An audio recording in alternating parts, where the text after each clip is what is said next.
पाटील आंबेडकर साहेब म्हणाले की मनोज जरांगे पाटील यांना शरद पवारांनी उभं केलंय. नाही आता ते आम्ही म्हणलं ना, ज्यांचा आदर आम्ही करतो त्यांना आम्ही नाही बोलू.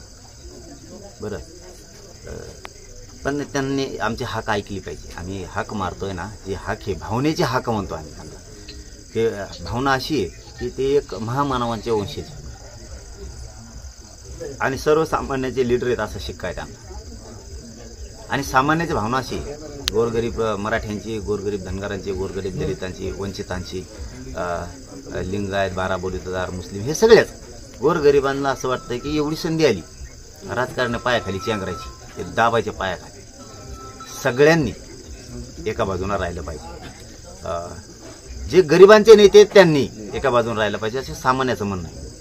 आणि नाहीच ऐकलं, सामान्याच्या बाजूने लढायचं, तर आता त्यांना सोडून आपण सामील व्हायचं अशी सर्वसामान्याची भावना आहे.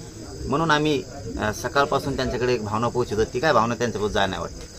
मध्ये काय अडचणी यायला लागली का जाय की त्यांच्यापर्यंत काय भावना जाय ना, की गोरगरिबांची भावना आहे की एवढी संधी गोरगरिबाला सत्तेत जायची, एवढी संधी गोरगरिबाला सत्तेत जायची, ही गोरगरीब जनतेची या राज्यातली भावना आहे. आणि ही भावना मी त्यांच्यापर्यंत पोहोचतोय की त्यांनी ही भावना समजून घ्यावी. एबीपी माझा, उघडा डोळे बघा नीट.